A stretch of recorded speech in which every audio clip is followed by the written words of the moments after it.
built in 1979. It was without a ramp here, handicap ramp. We since put that in probably 15 years ago, and we just recently learned from the ADA compliance person that that ramp's not even close to being compliant with ADA. And as we go inside, every time this door is opened, we used to have double doors here, but same reason, the doors had to open out for fire code, and now if someone came up in a wheelchair, the doors would open right, and it not only keeps the lobby freezing cold in the winter, but it keeps the offices adjacent to the lobby the same way. In fact, my office, I have to keep a portable heater in there. The lobby is not designed to separate people. We have no place to take people to take a complaint from them. They sit here in front of whoever else is in the lobby. Same way if two opposing complainants came in at the same time, we can't separate them. When the building was built, these were interview rooms for officers to bring complainants in and take their report, or if they arrest someone to do the arrest report, that's what they use. Well, we've since had to put the sergeants need an office to do all the things they have to do for all the road guys. So each shift has their own office. They're all identical. This is where civilians come when they come up and park, and this is where we're bringing prisoners in. So an officer has to park out there, walk the prisoner across here into this door. And you can see the rivers, how close it is, and 14. So the most likely spot for a prisoner to escape is during this transport into the building. But this is the holding area. We have the holding cells, the holding areas.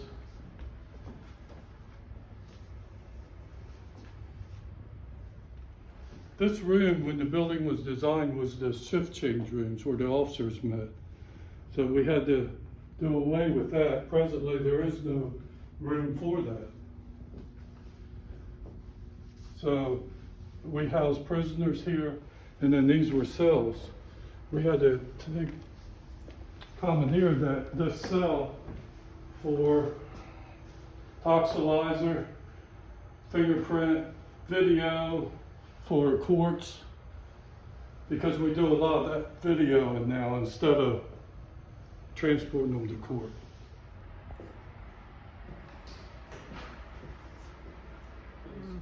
We had to use it for juvenile because you have to have a separate place for juveniles.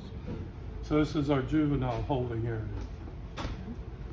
You can see how close it is by sight and sound to the adult holding area, and that's an adult holding area. So we can't possibly separate prisoners by sight and sound, which is a violation. You can't have a prisoner around civilians. So what we did a long time ago is paint a red line here. And also this red light, now this is that door. There it goes shut back there. I'll show you that. So same way as one up here. So when an officer brings a prisoner and turns that light on, those doors shut, right. But that red line tells, when that light's on, tells the civilian employee, don't come inside of this. That's the only way we can separate. The prisoner can get loose right here and just run right out the back door. This is where they hold most shift changes. And you can see it holds pretty much everything that patrol needs, because this is the only room they have to function in. Quite honestly, it's the only place we can talk to people. You know, sometimes a prisoner interview or a suspect interview can take hours. The room's tied up. There's no other place. That's why the officers have to use the lobby then. Break room. This is the only break room. And civils and things. You already could have 2 shifts here because of the shift change time. And then you have those extra duty personnel, usually 4, 5, 6. They're all trying to share this break room. This room, Lieutenant Huey and Lieutenant Jefferson share it. And this was originally, when it was built, almost my whole career. This door right here goes into my office. We had to put a file cabinet here and separate, because this was the conference room for the chief. So any people he had come in, you know, there was a big conference table here, but we had commandeered that for 2 officers. It was maxed out. There's not even enough electrical components. It's like now, one of the reasons we have that air curtain off, and except when it's really cold, is because it blows a circuit and shuts all this down. Like, this is the male bathroom, and it looks so big, but it was because we're trying to make it handicap compliant. It had stalls originally. We took all that in. Those stairs and the stairs outside is the only way to get down here. So it's not ADA accessible at all? Right, there's no way. And this is the only large room we have, which we consider this our classroom and whatnot. So it'll hold about 30 people reasonably, but we have 53 employees. So if I wanted to have a departmental meeting, I can't do it in here. They actually stand outside the door in the hallway and outside this door. But that evidence locker goes from that end wall to this end wall inside.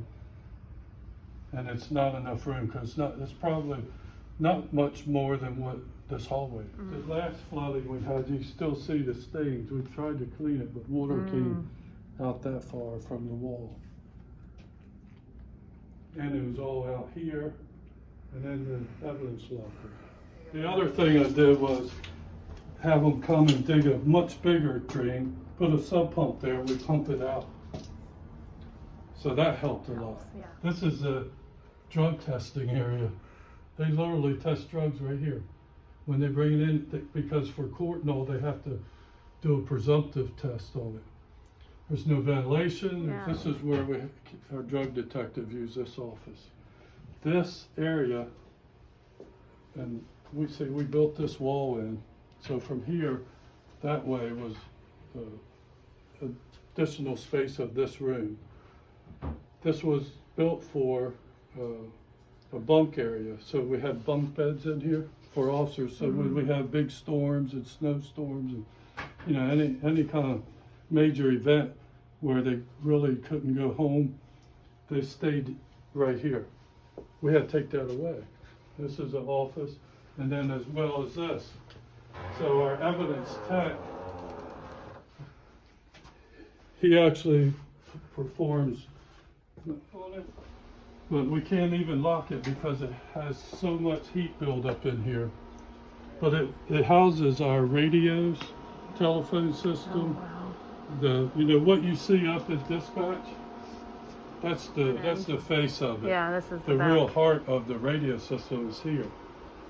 Well, it was always when I first started, this room, that's all it was in it. It looked like a big empty room for just this kind of stuff, but they said you didn't want to store things in here. Well, you can see all the stuff that we have to keep, old case files, and this is the men's locker room. Now, originally built, think of this as a big room. This is the center entrance point, and then this block wall was there. So the locker started back beyond this wall. Well, we grew so many officers that we built a wall. So when you came in, you could go either way. So we just built a wall there, and then had the lockers all the way out to there. And by building that wall, then we were able to use this space around and to here, which we thinned it out some, and I'll show you why. There's just a couple in here. This was all the way lined with lockers. Wow. And you see they're tight against each other. There's not even any space. And the reason why we just recently moved them, thinned that out a little bit. This was one big room, which was like a training room and weight room. But because we needed locker space, we built this wall just a year or two ago. And you can see it still has the mats down for the floor, but we made this locker room, so it's additional. So now we use it to house a lot of, this is equipment that our evidence tech will use to fume and process evidence. This is another storage locker. Then they clean their guns here, so this area is a gun cleaning area. And of course, we don't have a lot of female officers, but we do have a few. And we used to have more lockers all the way along here. Well, way back after 9/11, they said you got carried in. Every officer in the state has carried this big bag that has suit and boots and all for chemical. They wanted you to carry it in your car. That's almost impossible. I don't think anybody's doing it. So we had to have a place where they could run and get them. But they have a little 2-stall shower as well, and nice bathroom.